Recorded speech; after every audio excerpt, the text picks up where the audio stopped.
जो भी social media के वर्कर हैं, यूट्यूबर हैं, हमारे डिजिटल योद्धा हैं, आज वो भेज रहे हैं डिटेल गाड़ी। इस समस्या का समाधान के लिए भी सरकारी स्तर पर हम बहुत जल्द ऑनलाइन बालू की बिक्री के लिए बालू मित्र। निश्चित तौर पे ये पूरे बिहार में सभी विधायकों का मामला है। बैठ जाइए। और उत्तर हमको नहीं मिला है, लेकिन इसके बावजूद भी जो मुख्य रूप से है सारे विधायकों का मामला है। आप अपना प्रश्न पूछिए। स्पष्ट इसमें है कि जब मान लीजिए खनन विभाग के द्वारा जिस ढंग से पूरक स्पष्ट है कि अगर उपर्युक्त उत्तर सकारात्मक है तो क्या सरकार हर एक प्रत्येक जिले में, प्रखंड में, अनुमंडल में ये लघु खनिज की बिक्री करने की व्यवस्था कर सकती है, ताकि नहीं करने पर जो प्रॉब्लम हो रहा है, लगातार 3 महीना से विधायकों का काम बंद है। छोटा छोटा जो कॉन्ट्रैक्टर है बाहर से अगर माल नहीं लाता है तो पैसा कहीं उसमें चला जाता है। अरे बैठिएगा तब ना उत्तर होगा। माननीय मंत्री, मुख्यमंत्री जी सब जगह बैठ जाइए ना। सरकारी अरे महाशय जी बैठिए।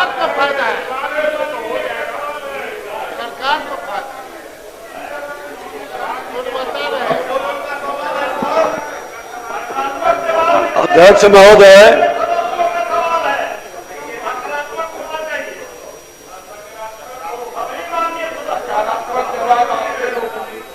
जवाब सुनिएगा तब ना, जवाब दे रहे सुनिए पहले।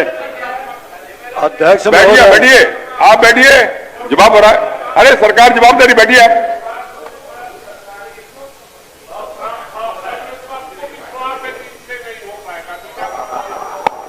महोदय, माननीय मंत्री जी आप जवाब दीजिए। माननीय विधायक जी का जो प्रश्न है कई विधायकों ने बताए हमको, और हमने उसका समाधान का प्रयास भी किया है।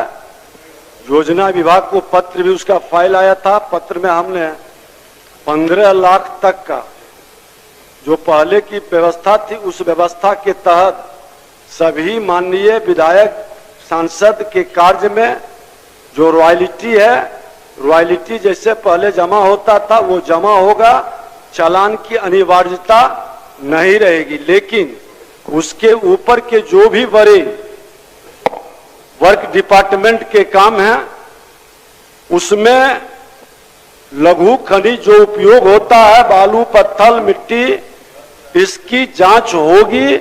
और कई बड़े बड़े फॉर्म इसमें पकड़ाए भी हैं, उनसे फाइन भी लिया जा रहा है, और मेरा राज्य का राजस्व भी बढ़ रहा है। तो ये, और ऐसे भी आप जो कहे कि प्रखंड में, तो हर प्रखंड में आप एक सरकारी डिपो खोलने की बात कर रहे हैं। हमारी व्यवस्था तो है कि जितना चाहे उतना व्यक्ति को हम डिपो देने के लिए तैयार हैं। कहीं प्रॉब्लम नहीं होगा, रोजगार का अवसर भी बढ़ेगा, पूरी पारदर्शिता से राजस्व की उगाही होगी। और खनन विभाग में आप सबका सहयोग मिल रहा है। आज 10,000 और 5,000 मुख्यमंत्री जी के द्वारा जो इनाम घोषित किया गया, जो भी सोशल मीडिया के वर्कर हैं, यूट्यूबर हैं, हमारे डिजिटल योद्धा हैं, आज वो भेज रहे हैं डिटेल गाड़ी भी पकड़ा रही है। और आपको जान के खुशी होगा कि उन लोगों के अकाउंट में गोपनीय ढंग से मुख्यमंत्री जी के कर कमलों से ही 10,000 रुपया बड़ी गाड़ी पर और छोटी गाड़ी पर 5,000 रुपया का इनाम भी दे रहे हैं। और राजस्व भी मेरा बढ़ा है। और ओवरलोडिंग पूरे बिहार में 90 से 95% बंद हो गया है। अगर जो कहीं जानकारी है, माननीय मंत्री जी, मंत्री जी बिना अनुमति के बोल रहे हैं, कैसे आप जवाब दें? अध्यक्ष महोदय बोलिए, आप बैठिए, पहले पूछने दीजिए, प्रश्नकर्ता को पूछने दीजिए। मेरा स्पष्ट जानना है, मंत्री जी को बधाई कि 15 लाख तक का अनिवार्यता समाप्त किए, लेकिन सरकारी डिपो जब तक नहीं खोलेंगे तब तक ये प्रॉब्लम रहेगा। गुणवत्ता का जो अभाव हो रहा है, घर में जो हम बालू लगा रहे हैं चाहे कहीं, इसलिए सरकारी डिपो खोलना आवश्यक है। प्राइवेट आप जिनको देना है हमको नहीं मतलब है, लेकिन सरकारी डिपो जिला स्तर पर, ब्लॉक स्तर पर खोलने की व्यवस्था हो। माननीय मंत्री महोदय, इस समस्या का समाधान के लिए भी सरकारी स्तर पर हम बहुत जल्द ऑनलाइन बालू की बिक्री के लिए बालू मित्र पोर्टल शुरुआत करने जा रहे हैं और इससे डायरेक्ट जिनको जहां जरूरत पड़ेगा मिलेगा। और एक अभी जस्ट एक हफ्ता पहले ही हमने अपने सभी जिला खनन पदाधिकारी का सरकारी नंबर उपलब्ध करा के जारी किया है कि जिनको भी अपने विहार के अंदर जरूरत पड़े आप उससे संपर्क करें, वो उसके समाधान और व्यवस्था में सहयोगी बनेगा।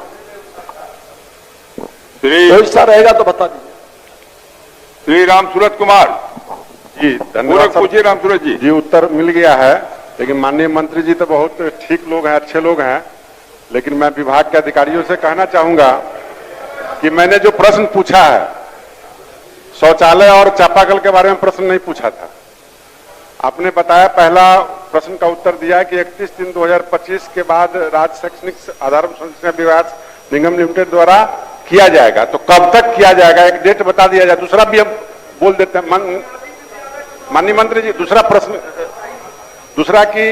प्रश्न में मैंने कहा था कि निर्माण हेतु प्रबंधक शिक्षा विभाग पटना के पत्रांक 33/17 दिनांक 19/6/2020 के द्वारा अपर मुख्य सचिव शिक्षा विभाग पटना को पत्र लिखा गया था, लेकिन आज तक उसका कुछ कार्रवाई नहीं हुई है।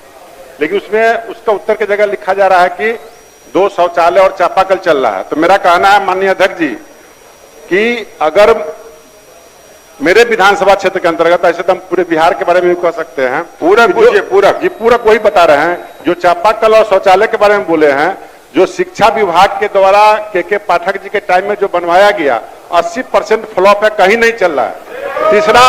तीसरा ये कहना है कि हमें कि ये विद्यालय जब हमने किया कि 300 से 400 बच्चे पढ़ रहे हैं, मात्र 2 कमरा, वो भी कमरा सुरक्षित नहीं, मतलब बच्चे नहीं उसमें पढ़ सकते हैं, टूटा हुआ है पूरा। तो पूरा कब तक वो बनवा देंगे, कब तक टेंडर हो जाएगा, ये हम जान।